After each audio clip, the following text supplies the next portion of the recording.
Hey, it is Kate and Lanissa, and we are coming back at you with another episode of What's Hot and What's Not for physician liaisons and healthcare sales reps.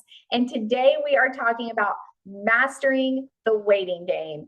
Ooh. How long should you wait in a physician's office, and how long should you wait to talk to that doctor, and what should you do with the time? And I know there are a lot of opinions about this. I have some really strong opinions about this. And Kate, I'm guessing that you do too. But over and over again, I have seen reps wait for very, very long periods of time to see doctors. And I've heard reps say, I couldn't make very many calls today because I had to wait so long to see several doctors or wait so long to see Dr. So and so. And is that really the best use of your time? And I really don't necessarily think that it is, in my opinion. My personal policy is I never wait more than 10 minutes in an office.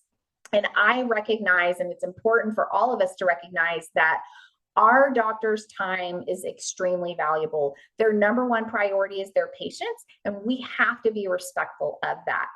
But the other side of that coin is it's also our job to bring their patients and their practice value. And so our time is very valuable too. And if we're not respecting our time, there is no one else that will respect our time either. And so it is Really? my personal and professional opinion that I don't wait more than 10 minutes in an office. And if I'm waiting more than 5 or 10 minutes, I will go up and say, I can see that you're very busy. Is there a better time for me to come back? And I will either come back at a better time or I will schedule an appointment. Yeah. And so I would love to get your thoughts on that. How long do you wait in an office? And then I know we've both seen some very unprofessional waiters in the office. And so Ooh. I know Yeah. we have some good stories about that. So I want to hear your thoughts on how long you wait in an office. I'm with you. I think 10 minutes is a pretty good standard. I mean, unless you're getting updates like, hey, they've got one more patient or whatever. And if it's been 10 minutes and you haven't seen anyone, try to schedule that appointment. That's actually a really good reason to schedule a lunch meeting or a breakfast meeting with the doctor, because you can be like, hey, I get it. During the day, you're seeing patients. Let me go ahead and schedule like your lunch hour and I'll bring you lunch. That way we don't have to work around patients, right? So you can leverage that. So yeah, I'm with you on the 10-minute rule. As far as what to do while you're waiting, oh wait, I'm going to come back to that. First, I'm going to Okay. share my experience about waiting too long. When I was new, there was an office that was, a big fish. That was a big corporate account. We wanted to flip them. We wanted to win their business. And I would wait for this doctor. I remember, and his staff was so nice. Like, his staff was super nice. They would say, he's with patients right now. We'll let him know you're here. You're welcome to wait for him here. And, you kind of do your total office call bit where you go over the brochures and stuff. And then there's still time. So I would sit in the waiting room and I would sit there for maybe 30 minutes. I remember one time I think I waited like 45 minutes. I didn't know any better. And I thought, well, this is such an important doctor and such an important account. I I'm can't going to be believe, right? persistent. Yeah. Yeah, I'm going to be persistent and I'm going to wait. I'm going to wait. Um, I did that 3 or 4 times and never got to see him. Right. And I realized, why am I doing this? Like, what is the purpose of this?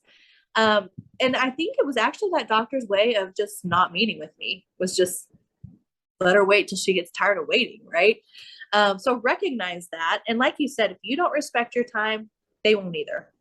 That's their, if you want to wait and hang out in their waiting room for 45 minutes and you're not causing a scene, I don't even think they care or if they notice, right? Well, But that's no yeah, skin off anybody's back, right? no, I mean, no, yeah. exactly. I mean, I will say, like, and maybe this is transitioning to what to do while you're waiting. My favorite thing to do is to observe the flow of Really. the office, Mhm. observe the verbiage of the phone person answering the phones.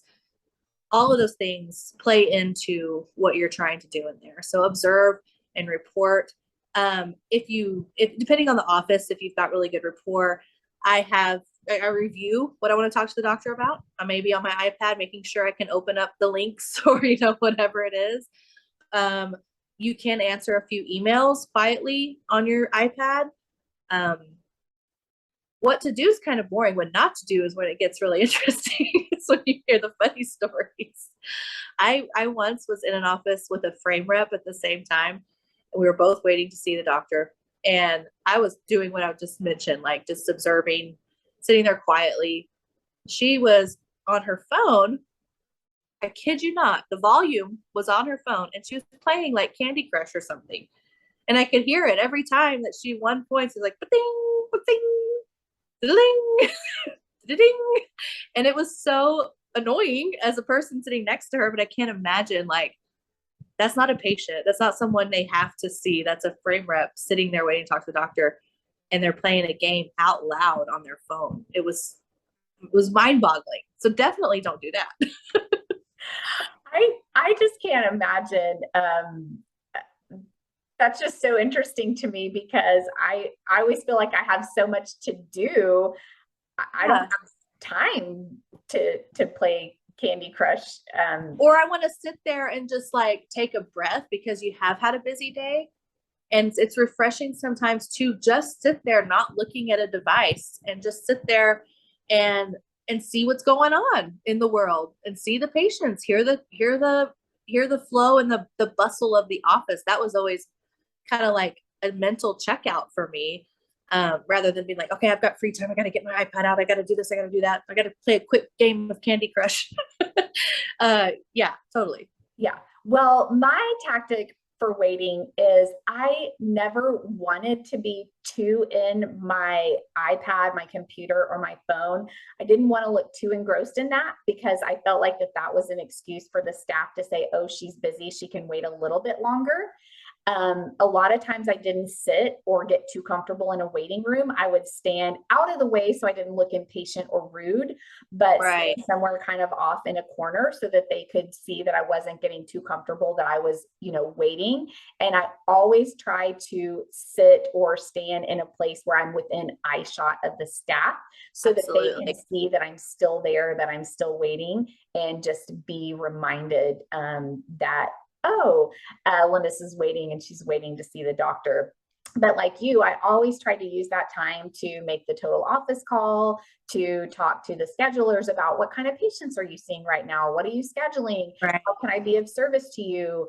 And like you, I always try to observe the office. Were there certain diplomas on the wall? Where did the doctor go to school? What types of patients are coming in and out of the office? How long are they having to wait? Maybe they really are super busy, and maybe I do need to come back another time. Yes. And maybe they were just trying to be nice and fit me in, but it's really going to be an imposition on them. And so just trying to observe the flow of the office, thinking through what I'm going to say. So those are the ways that I try to use my time wisely in the waiting game. The biggest thing that I saw other people do is like reps that would come in together as a team would sit and be, super chatty and chatting very loudly, maybe about things that were things that maybe weren't super unprofessional, but things that you probably shouldn't be chatting about in a patient waiting room. So whether that was like their numbers or, other in-house laundry, things like that. So those are things that I would not recommend doing while you're waiting. So if mastering the waiting game is what's hot, then what's not hot is wasting the wait and not using that time wisely, like playing Candy Crush or waiting. At least turn the volume off your phone. I mean, honestly. Yeah, make it look like you're doing work, right? Make it look like you're really engrossed in something really, really important. Not talking too loudly on your phone. When your kid calls and they need picked up from school, right. Not talking too loudly, getting up and excusing yourself and going outside to take that call. Absolutely. Those types of things. The other thing that I would say is not waiting an hour.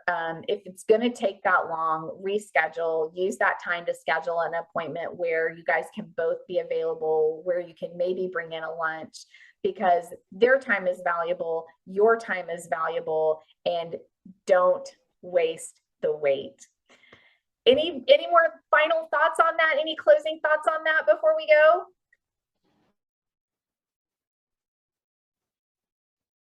Well, I mean, I've heard it said before, people like to do business with busy people. So if you are sitting there for an hour or 45 minutes multiple times, you must not have anywhere else better to be. So don't waste that wait on them, making yourself look like you don't have anybody else to talk to or anyone else to get to.